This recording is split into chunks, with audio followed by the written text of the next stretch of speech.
Hello, welcome everyone, and thank you for joining our Tap Property Q&A webinar. I am Dani Netzer, Investment Director at Tap Property, and today I'll be answering all your questions about Tap Property and about our recent property deal that we've just gone live with, which is Travelodge Chigwell. Now, since we've launched this property, we've had loads of interest and many questions, which we will be answering today. So please feel free to post any questions you might have below in the comment section. And time permitting, we will be addressing all of them either at the end or as you go. Right. Just so you know, we will be posting a copy of this presentation in the link below, so have a look. And as we'll mention at the end, if you've got any questions, please post them below. Right, before we go into the Q&A, I just a little bit introduction about Tap Property. Now, Tap Property is a fractional ownership investment product focused on capital appreciation and income. Now, Tap Property allows UK investors to invest from as little as £1,000.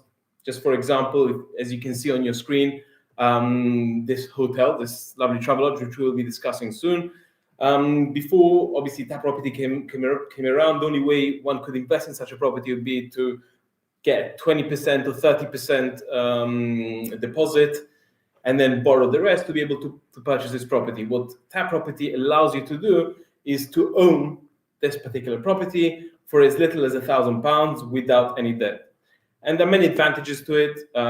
First of all, you can diversify across multiple properties, so you can stake as little as £1,000 on various assets.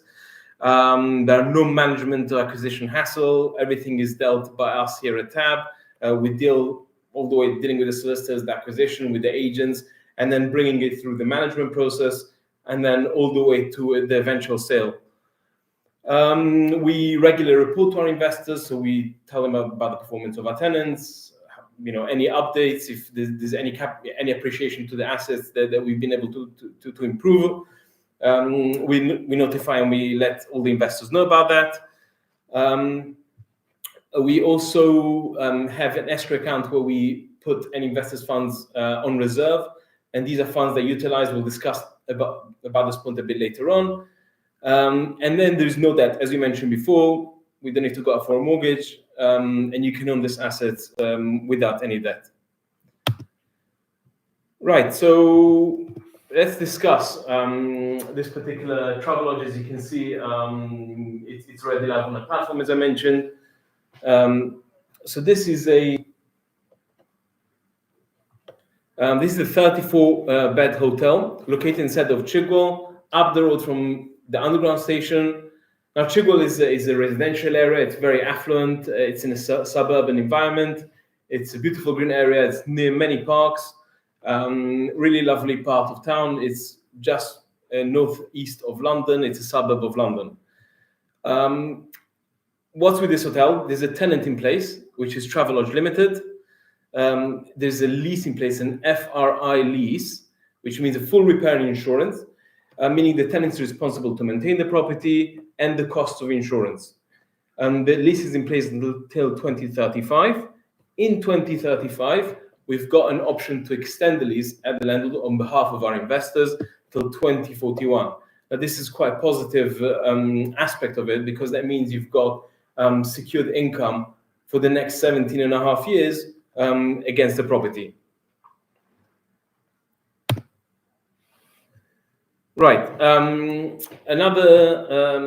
Another item is the rent is being reviewed every 5 years with the tenant, and it's directly linked to RPI, which is the retail price index. It's upwards only, and it's uncapped, which for the benefit of the investors, that's a hedge against inflation, because as inflation go up, obviously when the next rent review will come around, the interest will increase as well. Now, point 2, as you can see here, it talks about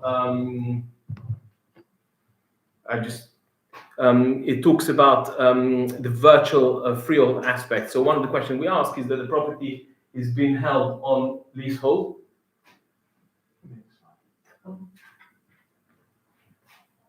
So it's talking about this is virtual freeholds. In other words, a lot of questions we asked, this is not being held on freehold, but this is a 999 lease from 2010.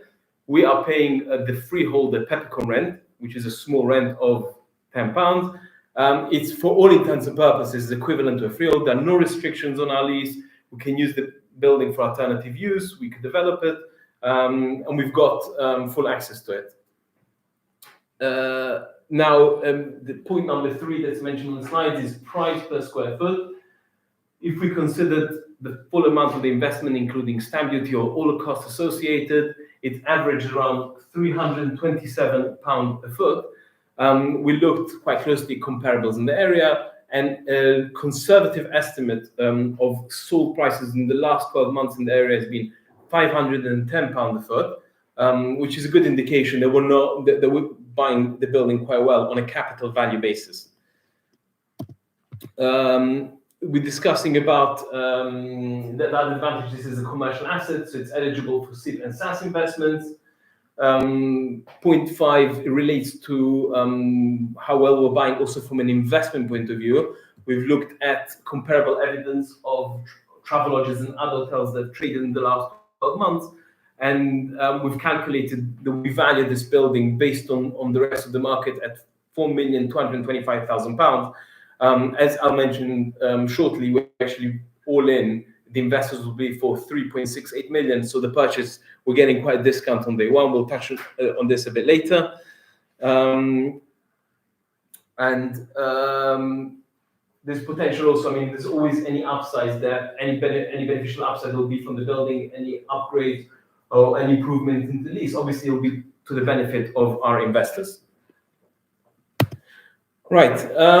So, I mean, this was a brief summary. I just wanted to go now through the various questions. These are the headline questions being asked in various formats. We just summarized them for you and just went through it. So if you go onto our page, and if you haven't done so, please do go have a look, because there's bags of information on the actual page of the property on our platform. You will see these headline figures. You'll see total investment amount, you'll see the net yield, projected capital growth, and overall projected return. So we've been asked from many investors, what's the difference between these two figures? And let me just briefly explain to you. So as I mentioned before, this is the total investment amount. This includes the full, the purchase and all costs, as we're going to see a little bit further on. The net yield is the net annual return investor will be receiving as a percentage of the amount invested. Now, this is an annual net yield, and it will be distributed on a monthly basis to our investors. And that's a return on whatever you're putting into this property.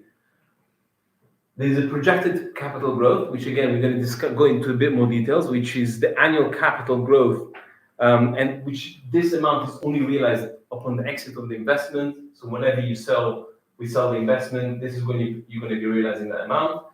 So the overall projected return is a combination of these two figures, which is 7.62% yield plus 2.5% projected capital growth. This is paid monthly, and this is realized on exit.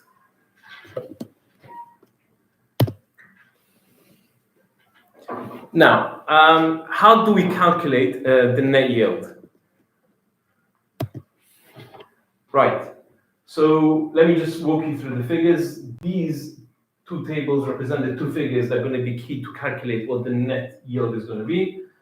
So we keep mentioning this 3.68 figure, and this is how we get to it. So we have the 3.396400 purchase price. We've got purchase cost of £205,000. Purchase costs include SDLT, which is the stamp tax, legal fees, agent fees, or any other costs related, any consultants that need to be paid for the purchase of this property. Then there's a tab listing fee. This is a fee that tab charges its investor to introduce the deal. And as I mentioned before, there's a reserve fund. Now, the reserve fund, this is money held on account for the investor for any unusual costs. Now, as this tenancy we mentioned before is FRI, full repair insurance, ongoing costs are predicted to be minimal. However, it is always good practice to have funds in reserve for any unforeseen occasion.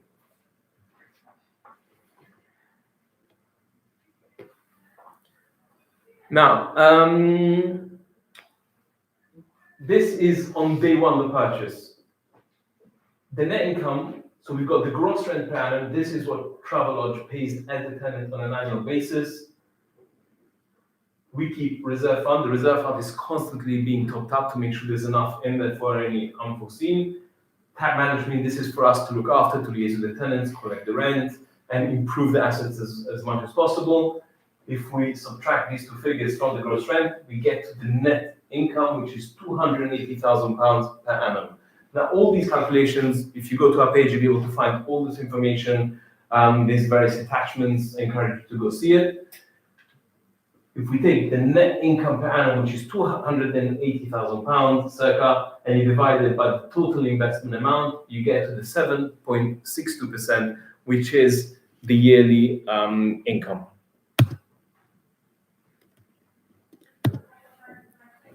Right, another question we constantly being asked, is Travelodge a good tenant, and is the net income guaranteed? In a way, these two questions actually are connected, because the net income is guaranteed by Travelodge. Travelodge have a lease in place. They are contracted to have to pay the rent on a regular basis, and therefore the net income guaranteed is very much dependent on the strength of Travelodge, and therefore we looked quite closely into Travelodge and see how strong they are as a covenant. So Travelodge was founded in 1985. Second largest hotel brand in the UK with 46,000 bedrooms across the UK. We've had a look quite closely at their accounts. So most recently, they've released the account in August for the first half of the year of 2023. And the total revenue has been up by 22.4% compared to the same period last year, and EBITDA of £104 million, which is, again, it's up from 70.6 million the previous year. Now, we've looked at both the 2022 and, as I mentioned just now, half one of 2023 figures, which shows a very strong bounce back, and they came back much stronger than pre-COVID 2019. If you go onto our page, in the investment memorandum section, we've got a very detailed rundown of all the figures, comparing them also to before 2019, as well as we have the link to the full account. So, feel free to have a look at the figures yourself. The next question is, we've previously mentioned projected capital growth.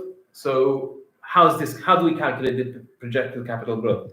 So I just want to premise this projected capital growth makes no assumptions about potential increase in rent, RPIs, market improvement, yield contraction. This is purely based on a discount achieved on purchase on day one. And the way we've calculated this, as previously mentioned, we looked at comparable trades. We took a conservative figure, assumed that, and we calculated that the value of the asset is 4.225. If we were to sell this asset, there will be associated sales cost of 2%, which means that net realization on exit, should we sell the asset, will be £4.140,500, which means you'd have a net profit post sales of 460,000. Now, this figure is derived by subtracting 4,140 minus the total investment of 3,680, which means this is your net realization, which is equivalent of 12.52% of the 3,680, which means that if you were to sell the property today, that's what you should be making on the sale of the asset. If we spread this profit over a 5-year period, it's 2.5%. It's important to note this figure is not compounded, and this is just spreading the 12.5% profit over the 5 years. And again, I just want to reiterate, this is without considering any movement in the market, any improvement in the market, any improvements in rents, any contractions of yield. This is purely based on day one, what the worth of the property is today. Now, obviously, should there be any improvements in the market, any improvements in the rent, and the value of the property will go up, the benefit of that improvement will go, obviously, to the investors. Now, obviously, another very, very popular question is we keep being asked, what happens in the 5 years? We mentioned this investment is a 5-year cycle investment. What happens in that? And then what happens if I need to take my money out early?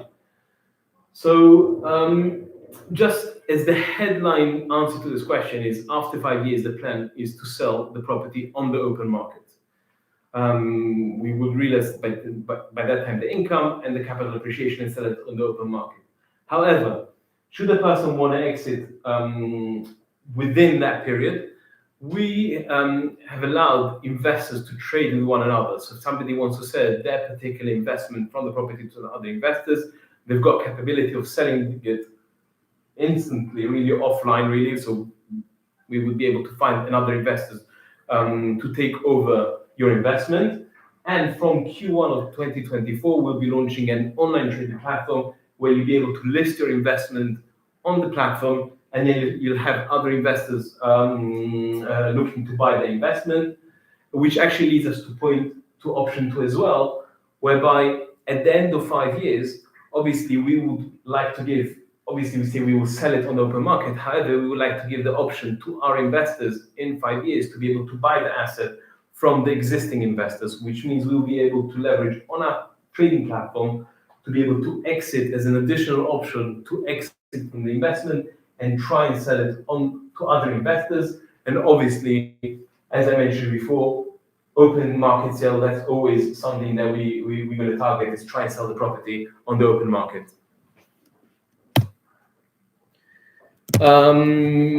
I'll check. I don't know if there's any other questions, but what I've done, we've had, before you went live, between yesterday, the last couple of days, a few questions that actually people came to us. Just before I get to these questions, I just want to highlight, so obviously Karen is Head of Investor Relations. This is myself. If you've got any questions, our emails can be found here. Please do contact us with any questions. Alternatively, you can go directly on tabhq.com and find all the information on there. Just let me go through a few of the questions that we've been asked in the last 24 hours. So question number 1, how do you know Travelodge is a good tenant? So this is something we've covered.